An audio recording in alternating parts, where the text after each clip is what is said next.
somebody's in there. Okay, that's good. So is he ready? Place to take a nap. Probably give him like 30 seconds. Light or anything? Oh, he says he's ready. All right. He acknowledged your camera. Thank you. This is the Grand Traverse County Board of Commissioners Equalization Meeting. It's Tuesday, April 9th at 2 p.m. So we will do the Pledge of Allegiance. I pledge allegiance to the flag of the United States of America and to the republic for which it stands, one nation under God, indivisible, with liberty and justice for all. We have roll call, please. Commissioner Rennie? Here. Inman? Excuse. Thomas? Yep.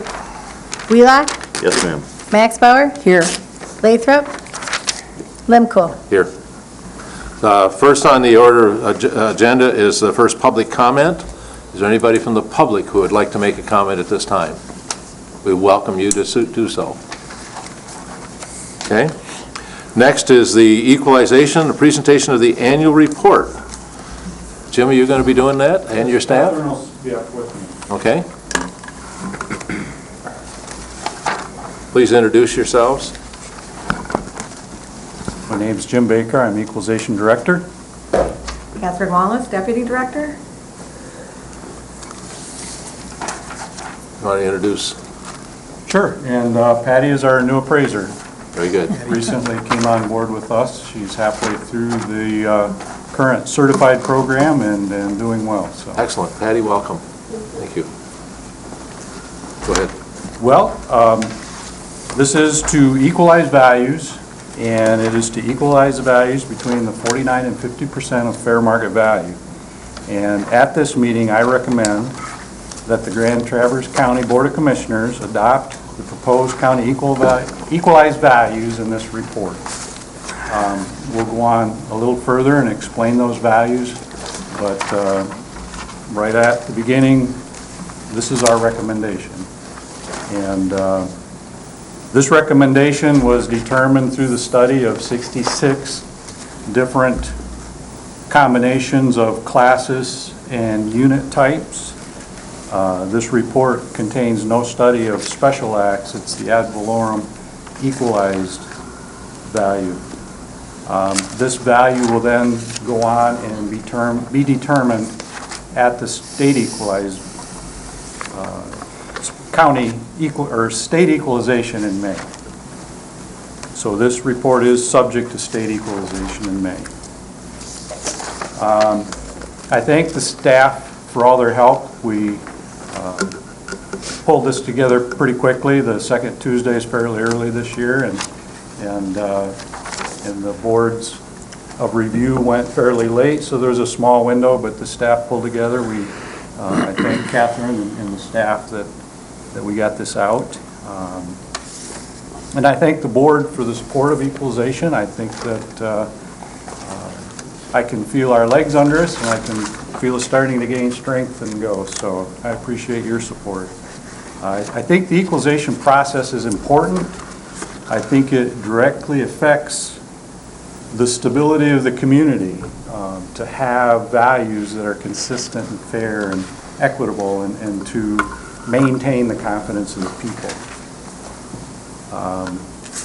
I'm basically going through this report as we go, and if you'll notice on the page that looks like this, you'll notice that we're fully staffed at the bottom.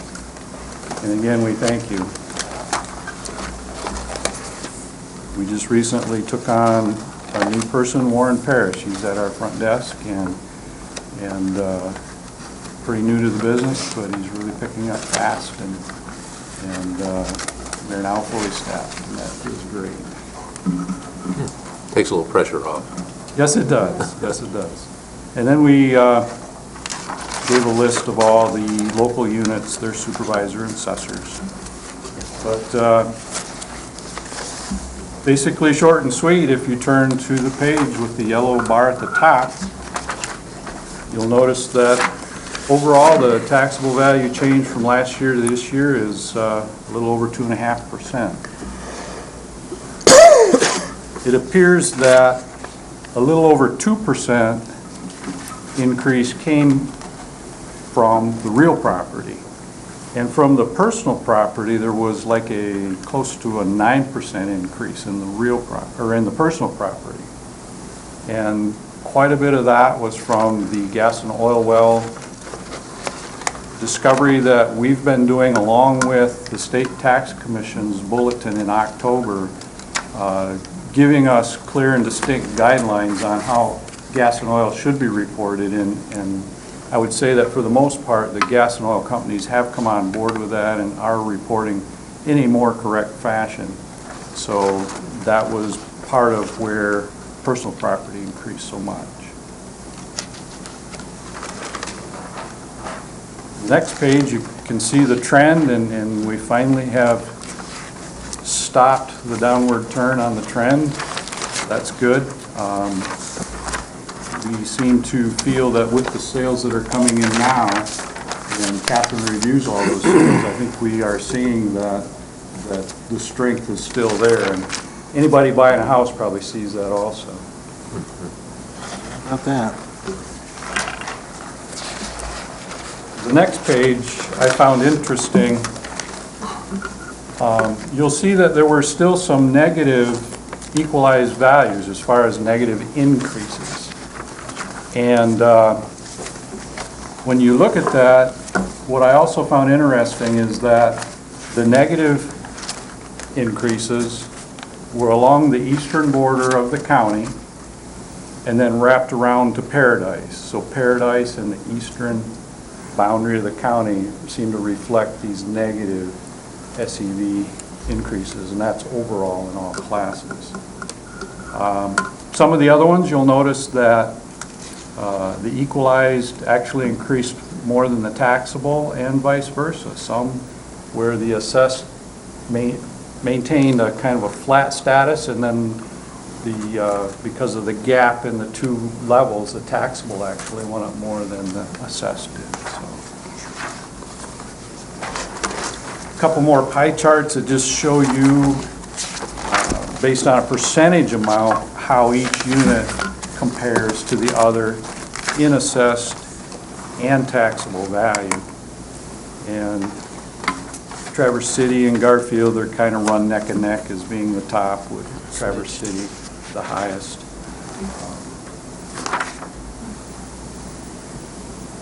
I think on the taxable side, Garfield gets a little bit closer to Traverse City, almost neck and neck on the taxable chart. The bar graph here is a good picture to see how the assessed value is still higher than the taxable value overall. There still are no units where every taxable value is the same as the assessed value. So there's still a little bit of a gap between the taxable and the assessed values. Jim, when do you think that that'll meet together, a number of years from now? Well, if property values stay on an increase like this, then that will hold off those closing together. So only in a severely declining market over all classes would you ever see those two numbers the same. Hopefully never. Something's happening. And then the last pie chart there is just basically where does the taxable value, what is it attributed to, you know, what portion of the class structure is basically paying the most money, and it's the residential. Almost three quarters of the value lies in our residential value. Over $3 billion of value is in residential of the over $5 billion countywide. So it just shows you where the strength is in the numbers. Beyond that, When you're looking at that in the community, looking at economic development, shouldn't that pie chart be a little bit different? That you would want a little more industrial or commercial than you do residential, or is it usually this way? well, it depends on the type of community, and in a resort community like Grand Traverse, you're going to always be heavily loaded in the residential area. The jurisdiction I came from in Kentwood, was still pretty heavily loaded in residential, but the industrial and commercial were big classes in Kentwood. But when a lot of your value is in your lakeshore property and residential property in general, then this would be typical. The rest of the book, pretty boring charts that, or not charts, but I mean spreadsheet format. Kind of boring, but basically these are the numbers that we use to make all the visual data with. So you can see where some of the visual data came from.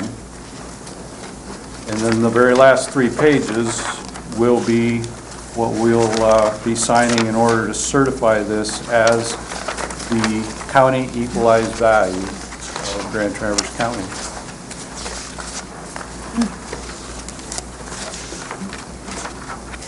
Do you have anything to add to that? Not really, unless they have any questions. I asked a question before the meeting about the personal property tax and why it was declining. Would you like to explain that?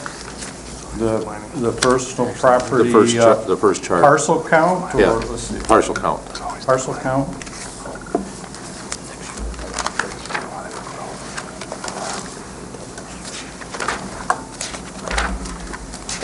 That's a lot of passes.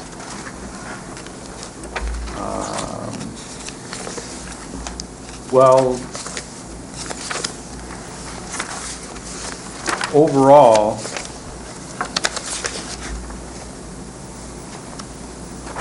the parcel count is up, and in some cases, in some jurisdictions, the count is below what it was last year. Some of that can be due to some combination type of situations. I think that there are some condos that were going to quarter shares, and now they're not, they're just going to full shares, and you combine various parcels. There are database cleanups that assessors do occasionally where they may have a parcel set as active even though it's had a historic 0 values, and instead of printing all of the notices and things and maybe even pulling them before they're sent, they just clean it up and set it to inactive. And these are the active parcels, and maybe there's been some database cleanup. So between combinations and database cleanup, I would surmise would be the answer to that. I would say so. I mean, probably mostly database cleanup, because that's what we're doing right now, is trying to clean up our databases. We're carrying over 6,500 parcels that are 0 value, and that could be just historically because the assessors keep that on as informational to them, and we bring all that in, so. And a large portion of those are personal property. Sometimes people will keep, like leasing companies on a roll with 0 value, anticipating maybe there would be some value to that leasing company reported, and then they'd have a parcel number all set to plunk that value into. And after a few years, they decide, yeah, I don't think that leasing company's coming to this area anymore, that type of thing. Good. Anybody else have any questions? Then I'm ready for a motion. I'll make that motion. Motion by Thomas, support by Wheelock. Is there any other discussion? All those in favor of the motion say aye. Aye. Opposed? Motion's carried. Thank you very much. A very good report. We appreciate what you. you're doing. Great looking report, actually. So, second time, that was public comment again.